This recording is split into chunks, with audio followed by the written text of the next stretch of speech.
Well, thanks so much for tuning into the trade setup. I'm Niyat Shah. Good morning, and quite a bit of a turnaround for the U.S. markets, frankly, and that's leading to some optimism this morning. The futures are also not doing too badly.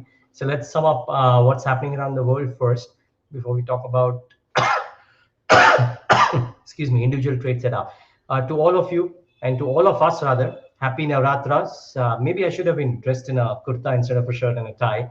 Be that as it may, look at the green on the screen. The world markets are welcoming the festive days in India. 14501 is where the Nasdaq ended, but the Dow and the S&P 2 had a good run.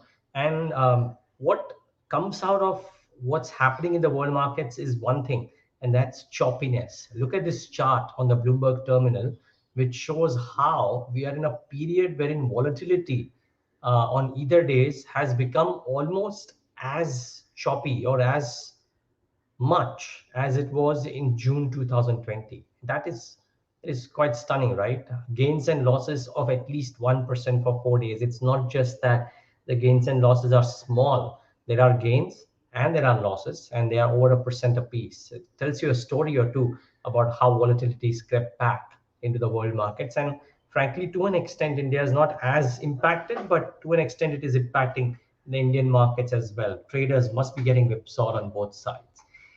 But as a result of the uptick that we saw in the US markets last night and the futures being in the green, I would reckon Asia and the SGX Nifty both should be showing some optimism. Nikkei, I'm sure I saw in the green. Some of the others too trading okay. Remember CSIs for the week-long holiday, so the Chinese markets ignored them, but the others are trading okay. The SGX Nifty, I won't be surprised even marginally if there is a strong reaction. So about a 0.75%, and this is not unwelcome. Keep in mind, the Indian markets have been relatively the most resilient of the other Asian peers, and therefore maybe the gains will not be as pronounced. But you never know. During the course of the day, you may build on to these gains. So that's part one.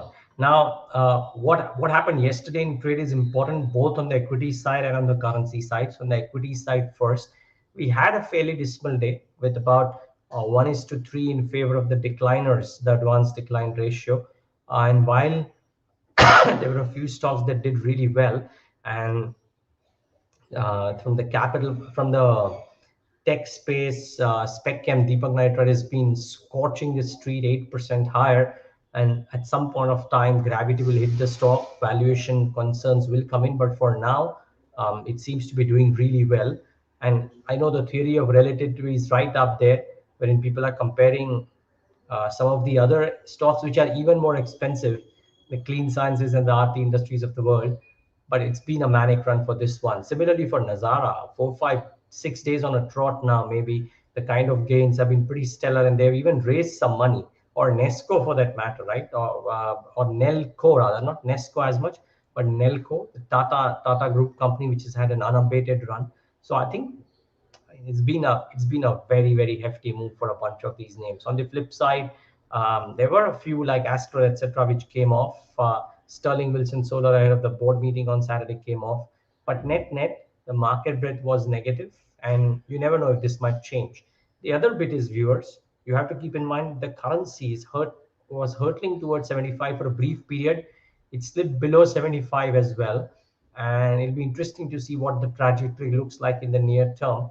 But trading near 6 month lows, 74.98, that's almost 75 for the rupee. Let's see if there is more weakness in store, because this will certainly have a bearing on some rupee sensitives.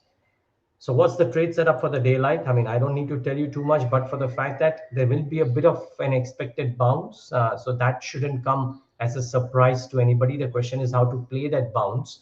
Um, and while we are looking for all of that, keep an eye out for potential upside breakouts in key macro variables around the world. Dollar index, crude, developed market bond yields. If they get confirmed this week, then you got to question your extremely bullish thesis if you have one.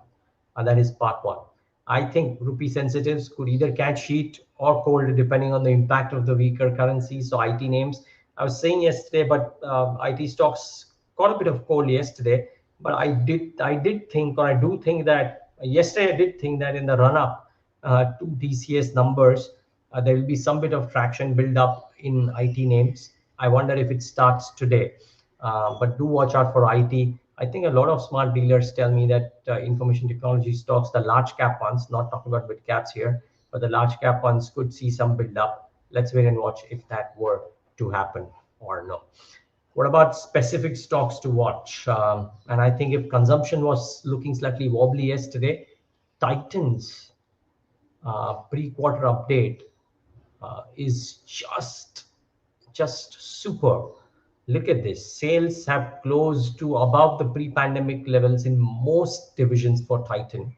Jewelry segment, strong comeback. 78% YOY growth is pretty stellar for Titan, really, way ahead of expectations. Watches, eyewear, all of these clocked in extremely strong show. The company added 13 new stores in quarter two. I won't be surprised if Titan is amongst the stocks of the day in the session today.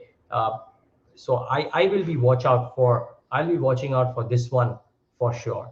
The brokerage note on Titan, maybe not as gung ho as what some of the social media messages are, but I think there's a Credit Suisse note on Titan, so do watch out for that one. The target price has been raised to 2150.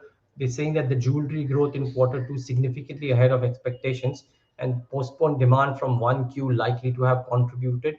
They increased the FY 22, 23, 24 earnings estimates by 8%, 5%, and 5% respectively. Do watch out. While Credit Suisse is neutral, you never know if there is some bit of upside for Titan in the session today by virtue of the kind of numbers that they've given, way ahead of street estimates. Then um, the other two quarterly updates that came in from the two real estate developers, and I know a few people have told me that these were exactly in line with estimates, but pretty decent show by both Macrotech as well as Sova. I'll give out both the numbers. Macrotech pre-sales 88%, collection 73%. So the showing has been very good. They've reduced the debt a little bit as well. The net debt is still pretty high for a real estate company, as in for any company. For a real estate company in the current times, wherein a bunch of companies have actually very good balance sheet equations, maybe Macrotech doesn't score as much on that front, but the quarterly sales numbers were good. So can we cut both ways? Let's wait and watch. So I thought from a company which has got a pristine balance sheet, much safer bet, so to say. 50% uptick in net sales, achieved best ever quarterly sales volume of 13.5 lakh square feet of super built up area. So both of these names, pretty strong update, and therefore are ones to be watched out for in this session today. So I will certainly watch out for these. And 8 new stocks in FNO. Guess which one didn't make it yet again?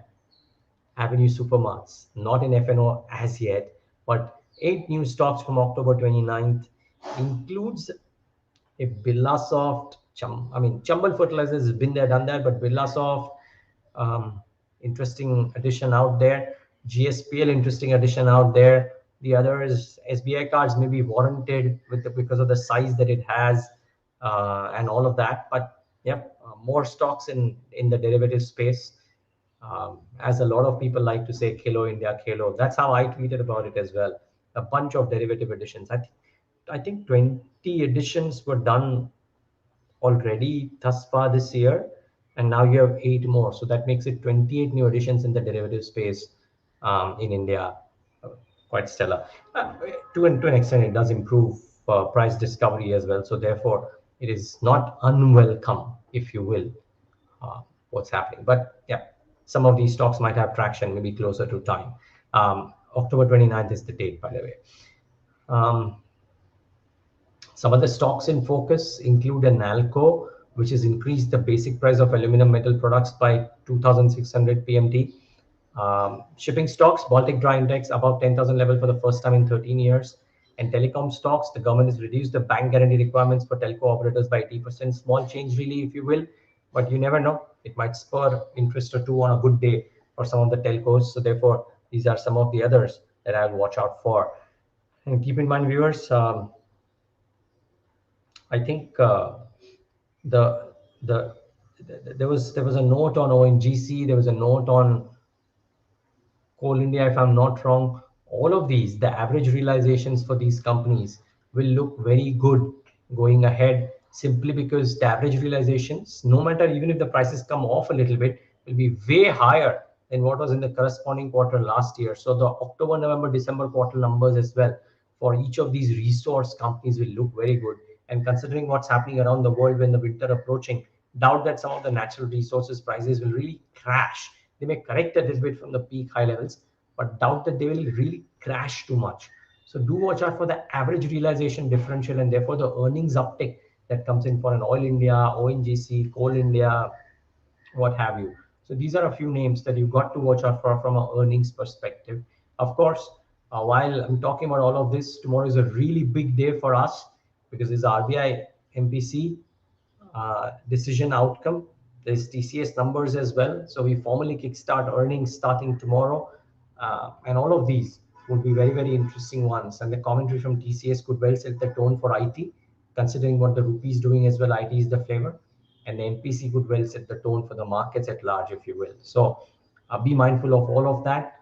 But to all of us, once again, happy Navratras. And if you're stepping out, please stay masked up, stay safe, have a profitable day ahead.